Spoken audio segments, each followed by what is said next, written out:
21 सितंबर 2025 शाम 5 बजे prime minister Narendra Modi देश को संबोधित करते हैं और संबोधन में उन्होंने जीएसटी 2.0 रिफॉर्म्स लॉन्च कर दिए और कहा कि 22 तारीख से ये लागू हो जाएंगे।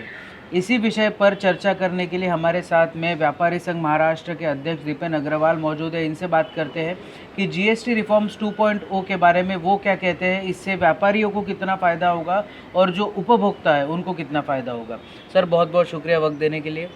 सर जीएसटी 2.0 जो प्राइम मिनिस्टर नरेंद्र मोदी ने कहा है कि इससे जो स्मॉल बिजनेसेस है, जीएसटी रिफाइलिंग है, उसको बहुत आसान कर दिया जाएगा, कैसे देखते हैं इसे? ये यकीनन जन नेक्स्ट रिफॉर्म्स है और जीएसटी 2.0 ये 56 जीएसटी काउंसिल ने इसके रिकमेंडेशंस ऑलरेडी दिए थे और वो पब्लिक डोमेन में थे। आदरणीय प्रधानमंत्री जी ने उस प्रपोज़ल को शिक्कामोर्तब कल किया और परसों 5 बजे उसका अनाउंसमेंट किया। इसका व्यापारी संगठन के नाते हम इसका पूरी तरीके से स्वागत करते हैं और ये जब जीएसटी लागू किया जा रहा था तभी कमिटमेंट था कि उसको एकदम सिंप्लीफाइड रखेंगे और टैक्स स्ट्रक्चर 1 या 2 टैक्स रेट ही रहेंगे। तो अभी सिर्फ 2 टैक्स स्ट्रक्चर है, 5% और 18%, और बहुत सारी चीज़ों पे जो डेली नीड्स की है और डेली यूसेज की है, particularly by lower middle class and middle class, उसके ऊपर जीएसटी घटा दी गई है, सस्ती कर दी गई है। तो इसके ऊपर कंजम्पशन बढ़ेगा, डिमांड बढ़ेगी और बहुत इसके अंदर कुछ लोगों का आकलन है कि जीएसटी टैक्स कम करने से, रेट कम करने से रेवेन्यू का शॉर्टफॉल होगा, लेकिन हमें ऐसा लगता है कि इंक्रीज डिमांड उसको एब्जॉर्ब कर लेगा और रेवेन्यू शॉर्टफॉल नहीं रहेगा।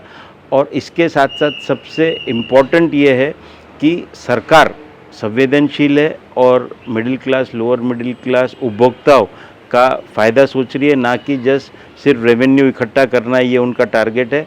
तो इसका हम स्वागत करते हैं। सर जिस तरीके से बोला ये जा रहा है कि अगर जीएसटी के दर कम भी हो रहे हैं या स्लैब्स में कुछ चेंजेस भी हो रहे हैं तो इसका जो फ़ायदा है ये कंज्यूमर को कम होके व्यापारियों को ज़्यादा होगा। मतलब व्यापारी बोल रहे हैं कि हमारा जो दाम फिक्स होता है, जिसको हम नॉर्मली 20-30 रुपये या ऐसा ही रखते हैं, जो राउंड फिगर में आता है, तो इसका उपभोक्ताओं को किस तरीके से फ़ायदा पहुंचाया जा सकता है?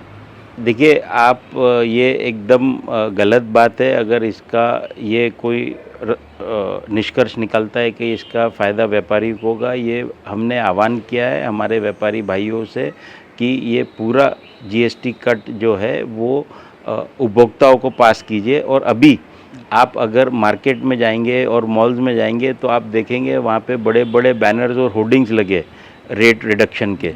तो पूरा फ़ायदा जो है वो उपभोक्ता को दिया जा रहा है और उपभोक्ता का रिस्पांस आप देखिए, जिस तरीके से मार्केट में नवरात्र मतलब एक सीज़न भी आ गया है और साथ में ये जीएसटी कट भी है, तो ये डबल बोनस उपभोक्ताओं को मिल रहा है और पूरा फ़ायदा उपभोक्ताओं को ही पास ऑन हो रहा है। सर एक आखिरी सवाल और पूछना चाहेंगे। जिस तरीके से हमने देखा था कि जब जीएसटी आने वाला था पहला, उसके पहले में हमारे देश में 2014 के पहले बोल लीजिए कई सारे टैक्सेस होते थे, सेस होता था, ऑक्ट्रॉय होता था, ये होता था, वो होता था, और ये बहुत ज़्यादा कंफ्यूजिंग होता था। और अभी जो जीएसटी 2.0 आया है उसके बाद में प्राइम मिनिस्टर नरेंद्र मोदी ने भी ये बोला है कि जीएसटी फाइलिंग आसान होगा, ट्रांसपेरेंसी बढ़ेगी, बहुत सी चीज़ें ईजी हो जाएगी। तो क्या इस बात से सहमत है कि फाइलिंग ईजी हो जाएगी, ट्रांसपेरेंसी बढ़ जाएगी और जो एमएसएमईज़ है उनको ज़्यादा फ़ायदा भी हो सकता है? देखिए, सरलीकरण तो करने की ज़रूरत है ही टैक्स में और पर्टिकुलरली जीएसटी में, क्योंकि complication will reduce the percentage of ease of doing business factor जो अपन बोलते हैं। तो ईज़ ऑफ डूइंग बिजनेस के लिए सिंप्लीफिकेशन एंड प्रोसीजरली और टैक्स स्ट्रक्चर में बहुत ज़रूरी है। तो अभी टैक्स स्ट्रक्चर में सिंप्लीफिकेशन हो गया है, रिफंड में हो गया है, लेकिन और सिंप्लीफिकेशन करने की ज़रूरत है। जो आने वाले समय में सरकार संवेदनशील है और जीएसटी काउंसिल है, तो उसके यूपर डेलिब्रेट करके और सरलता और सिंप्लीफिकेशन इसमें आगे देखने को मिल सकता है। सर जिस तरीके से हम लोग देख रहे हैं कि यूएस टैरिफ्स 50% से ऊपर लग गए हैं अभी, इससे कितना नुकसान हो सकता है आने वाले समय में अगर हम लोग देखें? थोड़ा बहुत मार्केट फ्रेजिलिटी है कहीं न कहीं। किस तरीके से इसको देखते हैं और ऐसे मौके पे जीएसटी 2.0 लाकर क्या मास्टर स्ट्रोक माना जा रहा है इसे? जो tariffs Trump Donald Trump as president of US India पे इम्पोज़ किया और जिस कारण से वो बता रहे इसको इम्पोज़ किया है, तो ये टैरिफ से बिज़नेस पर्टिकुलरली कुछ सेक्टर्स में जैसे टेक्सटाइल्स और अभी H1B वीज़ा के ऊपर जो उन्होंने $1 लाख का फ़ी इम्पोज़ की है, तो आईटी सेक्टर, ये सब सेक्टर प्रभावित होंगे। लेकिन जनरली इसके ऊपर अल्टरनेट मार्केट्स इस्टेब्लिश किया जाएंगे। जैसे पानी है तो पानी को आप कितना रोकोगे, पानी अपना फ्लो अपना रास्ता बना लेता है।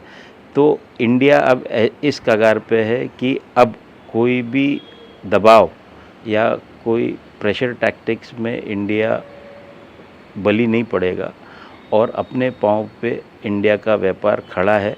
और एक मार्केट अगर बंद हुआ तो दूसरा अल्टरनेट मार्केट स्टैब्लिश किया जाएगा। और साथ साथ में जो स्वदेशी आज जो आर्थिक राष्ट्रवाद की भारत को ज़रूरत है, उसकी एक मुहिम प्रधानमंत्री जी ने अनाउंस की है।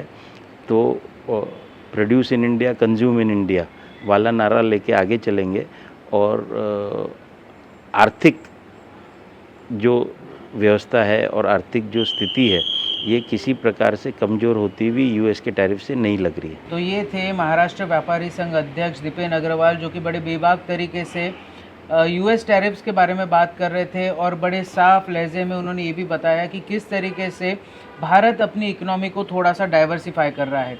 साथ ही साथ मोदी जी का एक मास्टर स्ट्रोक नज़र आ रहा है, जो जीएसटी 2.0 रिफॉर्म्स लेकर आए हैं, उससे आम जनता को तो फ़ायदा होगा ही होगा, बल्कि व्यापारियों को भी खासा फ़ायदा होने की संभावना जताई जा रही है। आने वाले समय में किस तरीके से भारत की दशा और दिशा जीएसटी 2.0 निर्धारित करता है, ये देखने वाली बात रहेगी। वीडियो जर्नलिस्ट प्रवीण सूर्यवंशी के साथ मैं शांतनु अग्रवाल, महाराष्ट्र टीवी 24 नागपुर।